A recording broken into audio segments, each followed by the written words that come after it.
अब आया है हमारा नेक्स्ट क्वेश्चन, जो कि बोर्ड एग्जाम के लिए बहुत ज्यादा इंपॉर्टेंट है। इसको बहुत अच्छे से करना बेटा, ठीक है, बहुत अच्छे से, बहुत इंपॉर्टेंट है बोर्ड एग्जाम के लिए और बहुत अच्छे से पढ़ना, ठीक है। अब देखिए, how equilibrium level of income and employment is determined with the help of ADAS approach या फिर C+I कर्व अप्रोच। जैसे कि मैंने आपको बताया है, एडी क्या चीज होता है, ये क्या है, C+I। मैंने पहले में पढ़ा चुकी हूँ, ये उसी का ही क्वेश्चन है, ठीक है बेटे। अब एक बात ध्यान से सुनना, आपका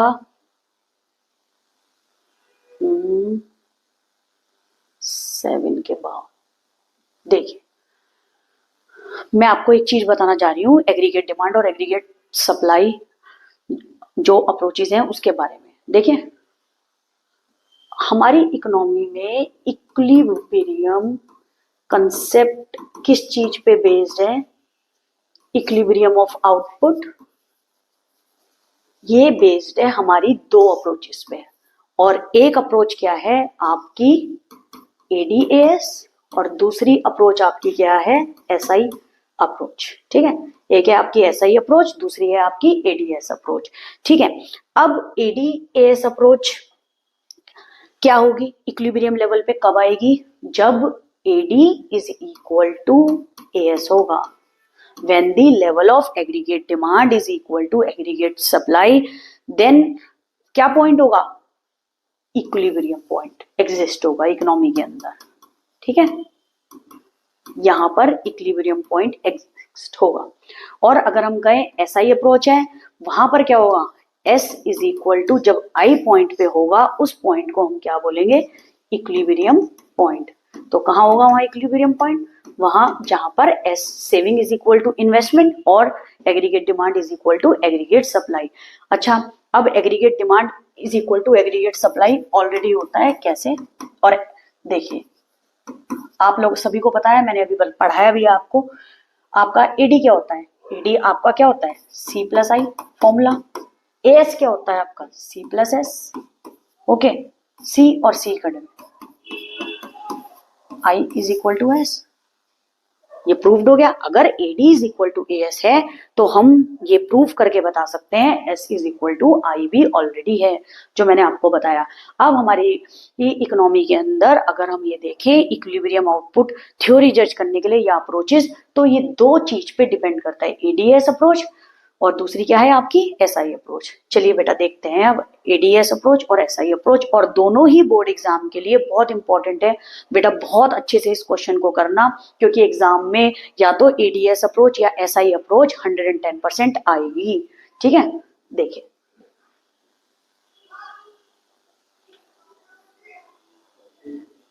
देखिए बेटा, अब है आपका how equilibrium level of income and employment is determined with the help of ADAS approach. इसको हम C+I कर्व अप्रोच भी बोलते हैं, ठीक है। अब एक बात बहुत ध्यान से सुनना, इसको कीन्स थ्योरी भी बोलते हैं। अगर आपसे बोले write down the Keynes theory, board exam में अगर आए 6 मार्क्स की, तो देन वो किस चीज की बात कर रहा है, एडीएएस अप्रोच लिखने के लिए इसको पॉज करके जरूर नोट डाउन कर लेना, कीन्स थ्योरी को ही हम एडीएस अप्रोच बोलते हैं। और जैसे कि आपको मैंने एडी की डेफिनेशन ऑलरेडी बताई हुई है, क्या चीज होता है, it refers to the total demand for all goods and services produced in an economy during the period of 1 year. Total demand किसकी, गुड्स एंड सर्विसेज की, जो इकोनॉमी में प्रोड्यूस हो रहे हैं एक साल के अंदर, उसको बोलते हैं एग्रीगेट डिमांड। अब एग्रीगेट सप्लाई क्या होता है, थोड़ा सा इसमें कट गया है बेटे, मैं बता रही हूँ। एग्रीगेट सप्लाई क्या चीज होता है, total money value of all goods and services जो प्रोड्यूस्ड करे जा रहे हैं या सप्लाई करे जा रहे हैं हमारी इकोनॉमी में बाय दी प्रोड्यूसर्स, उसको हम क्या बोलते हैं, एग्रीगेट सप्लाई। यानी सपोज क्या करो, मैं बता रही हूँ आपको, प्रोड्यूसर्स ने, जितने भी प्रोड्यूसर हैं, उन्होंने सारे के सारे गुड्स एंड सर्विसेज को सप्लाई करा इन मॉनेटरी टर्म्स, उसकी वैल्यू को हम एग्रीगेट सप्लाई बोलते हैं, ओके।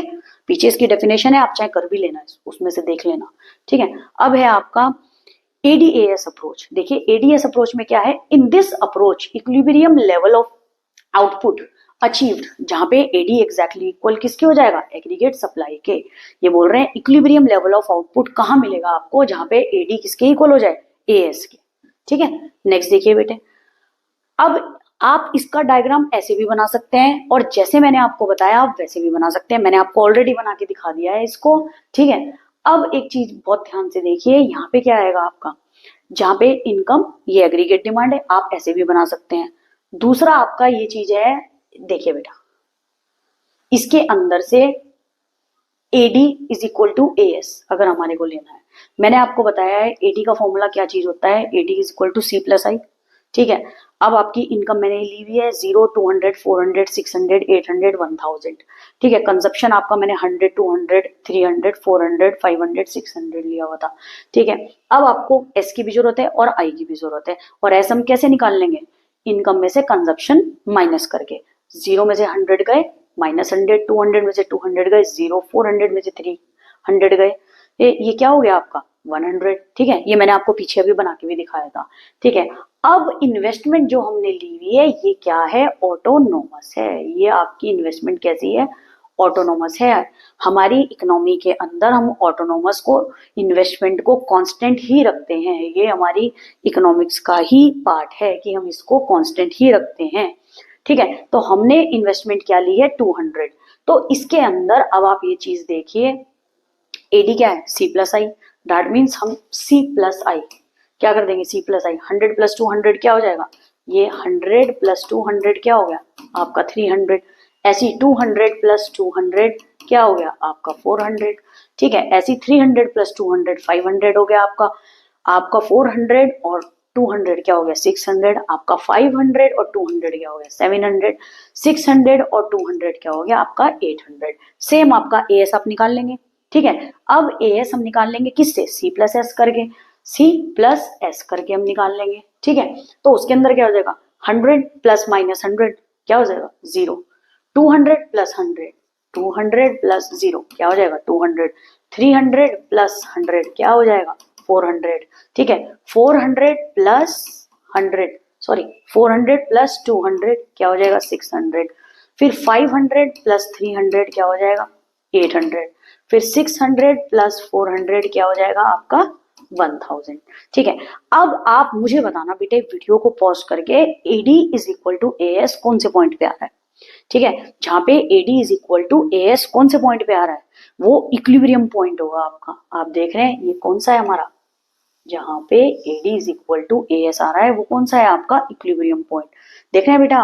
और ये कौन से लेवल पे है, जब इनकम आपकी 600 है, आपका AD is equal to A S आ रहा है, ठीक है। अच्छा ऊपर वाली सिचुएशन में देखिए आप, ऊपर वाली अगर सिचुएशन में आप देखेंगे ये तो क्या चीज है, AD is greater than A S, ठीक है। इसके अंदर क्या है एक्सेस डिमांड, देख रहे हैं आप, ये सिचुएशन एक्सेस डिमांड, ये सिचुएशन आपकी कौन सी है इक्विलिब्रियम, ये सिचुएशन आपकी कौन सी है पॉइंट ऑफ इक्विलिब्रियम है।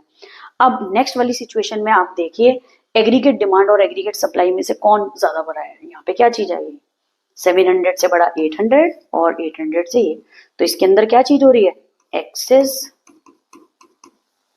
क्या हो रही है एक्सेस सप्लाई भी बोल सकते हो इसको, और नहीं तो ये क्या चीज है डेफिशिएट डिमांड, डेफिशिएट डिमांड यानी यहाँ पे डिमांड कम है सप्लाई से, ठीक है। हम लिखते ये हैं डेफिशिएट डिमांड, मेनली हम लिखते क्या है डेफिशिएट डिमांड, ओके। मैंने आपको बताने के लिए बता दिया एक्सेस सप्लाई हो रही है, लेकिन इसमें लिखते क्या है डेफिशिएट डिमांड, ओके। समझ आया बेटे, तीन सिचुएशन होती है, पहले एक्सेस डिमांड की, फिर इक्विलिब्रियम पॉइंट की, फिर क्या है आपकी डेफिशिएट डिमांड। आगे देखिए बेटे, अब ये आपका डायग्राम है, ये आपका डायग्राम बना हुआ,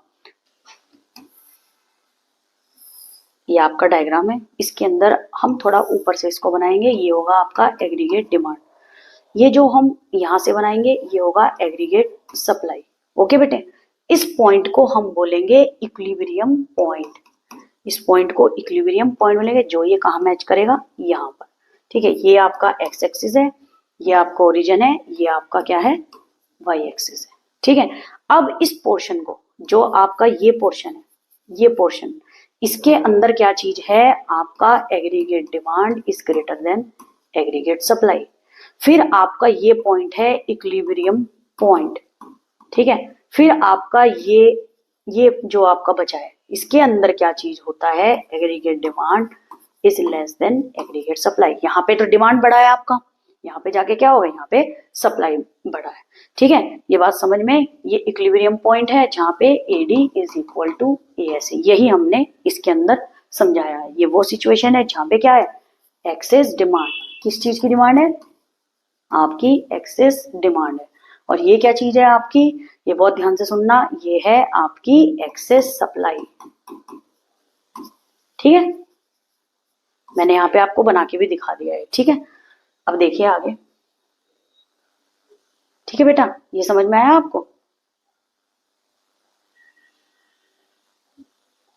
अब आगे देखिए आप, अब है एडजस्टमेंट मैकेनिज्म। अब एडजस्टमेंट मैकेनिज्म के अंदर देखिए क्या है, आपका क्वेश्चन एडीएएस का या तो वैसे आ सकता है या एडजस्टमेंट मैकेनिज्म के अकॉर्डिंगली आ सकता है। आपसे ये भी पूछ सकते हैं question wise he, what changes are to be made to reach equilibrium level of income when the level of AD is greater than AS। जब आपका AD ग्रेटर होगा AS से, इकोनॉमी में क्या होगा, आप उसके इफेक्ट बताना। एक्सप्लेनेशन देखिए, when the level of aggregate demand is greater than the level of aggregate supply, ठीक है, क्या होगा, then C plus I lies above 45 degree line. जो आपका C प्लस आई यानी AS जो आपका AD जो आपका होगा वो कहाँ लाई करेगा, अबाउ 45 डिग्री लाइन।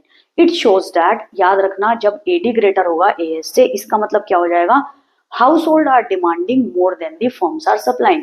कहने का मतलब ये है, आपका AD ज्यादा है, AD का मतलब डिमांड बहुत ज्यादा आ रही है और सप्लाई हमारे पास करने के लिए कम है।